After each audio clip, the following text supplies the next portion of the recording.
Actor Ashok Selvan, Sarathkumar நடிச்ச போர் தொழில் படத்தோடைய மிஸ்டேக்ஸ் தான் நாம இந்த வீடியோல பார்க்க போறோம். இந்த வீடியோல ஸ்பாய்லர்ஸ் இருக்கும். ஸோ படத்தை பார்த்தவங்க இந்த வீடியோவை பாருங்க. நீங்க இந்த படத்தை தியேட்டர்ல பார்க்காம மிஸ் பண்ணியிருந்தீங்க அப்படின்னா இப்போ சோனி லைவ்ல அவைலபிளா இருக்குது, செக் பண்ணி பாருங்க. படத்துடைய ஹீரோவான அசோக் செல்வனுக்கு ஃபேமிலி மெம்பர்ஸ் ரொம்ப பேர் இருப்பாங்க. ஆனா இந்த கதை ஒரு 10-15 நாள் நடக்கிற மாதிரி காமிச்சிருப்பாங்க. ஆனா இந்த 10 நாள்ல ஒரு ஆளு கூட கால் பண்ணி பேசியிருக்க மாட்டாங்க ஹீரோ கூட. சரத்பாபு ஒரு சூப்பர் மார்க்கெட்டுக்கு போயிருப்பாரு. இந்த படத்தோடைய கதை 2010 காலகட்டத்துல நடக்கிற மாதிரி காமிச்சிருப்பாங்க. அப்போ 10,000ங்கிறதே பெரிய அமௌண்டா இருக்கும். ஆனா இந்த சூப்பர் மார்க்கெட்ல வாண்டட்னு போட்டு சேல்ஸ் கேர்ள்ஸ் பாய்ஸ்ன்னு போட்டிருப்பாங்க. அவங்களுக்கு சம்பளம் பார்த்தோம் அப்படின்னா 12,000 சேலரின்னு எழுதியிருப்பாங்க. ஆக்சுவலா 6,000ல இருந்து 8,000க்குள்ளதான் எழுதி இருந்திருக்கணும். இன்னைக்கு காலகட்டத்துல இருக்கிற சேலரிய அப்படியே மெயின்டைன் பண்ணியிருப்பாங்க. படத்தோட இடையிலேயே அக்யூஸ்ட பிடிச்சாச்சு, செத்தும் போயிட்டான் அப்படின்னு நியூஸ்ல சொல்லியிருப்பாங்க. ஆனா அக்யூஸ்ட பிடிச்சிருக்க மாட்டாங்க. சரத்குமாரும் அசோக் செல்வன் தான் பிடிச்சிருப்பாங்க.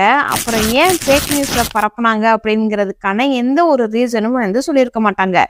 சரத்குமாரோடைய டீம் ஒரு கரும்பு தோட்டத்துல சர்ச் பண்ணி வந்திருப்பாங்க. அப்ப சரத்குமார் சொல்லியிருப்பாரு, எல்லாருடைய போனுமே சுவிட்ச் ஆஃப் பண்ணிடுங்க அப்படின்னு. அப்போ டிரைவரும் போனை சுவிட்ச் ஆஃப் பண்ணிடுவாரு. அதுக்கப்புறம் எப்போ போன் ஆன் பண்ணாங்க அப்படிங்கிறத காட்டியிருக்க மாட்டாங்க. ஆனா டிரைவருக்கு போன் கால் பொண்ணை காணாம போயிருக்காங்க அப்படிங்கிற நியூஸ் சொல்லியிருப்பாங்க. சுவிட்ச் ஆஃப் பண்ண போன்ல இருந்து எப்படி போன் வந்திருக்கும்? சரத்பாபு ஒரு பிளாஷ்பேக்க சொல்லியிருப்பாரு. ஒருத்தன் வந்தா என்னை கட்டி போட்டு நான் எப்படி கொலை பண்ணனே அப்படிங்கிற சீக்கிரட்டை சொல்லு அப்படின்னு கேட்டு என்னை மிரட்டினா, நானும் சொல்லிட்டேன் அப்படின்னு சொல்லியிருப்பாரு. 2வது வில்லன் சரத்பாபுவை அப்படியே கட்டி போட்டபடியே தான் போயிருப்பாரு. யார் சரத்பாபு கட்டை கலட்டி விட்டாங்க அப்படிங்கிறத காட்டியிருக்க மாட்டாங்க. பக்கத்துலயுமே யாருமே இருக்க மாட்டாங்க. சரத்பாபு மட்டும்தான் வீட்டுல தனியா இருக்கிற மாதிரி காட்டியிருப்பாங்க. அப்புறம் எப்படி கட்டை கலட்டியிருப்பாரு? சரத்பாபு பண்ண கொலைக்கு எந்த ஒரு எவிடன்ஸுமே இல்லை. ஆனா அசோக் செல்வன் எப்படி சரத்பாபு தான் கொலை பண்ணியிருப்பாரு அப்படிங்கிறத கண்டுபிடிச்சாருன்னு தெரியல. சரத்குமாராவது சரத்பாபுவோடைய பிஹேவியரை வச்சு கண்டுபிடிச்சிருப்பாருன்னு சொல்லலாம். ஆனா அசோக் செல்வன் எப்படி கண்டுபிடிச்சாரு அப்படிங்கறத எக்ஸ்பிளைன் பண்ணிருக்க மாட்டாங்க. ஏதோ ஃபைல் பாக்குற மாதிரி காட்டியிருப்பாங்க. அதுல சரத்குமாரை பேர் மாட்டிரும். சரத்பாபு தான் கொன்னாருன்னு எப்படி கண்டுபிடிச்சாரு?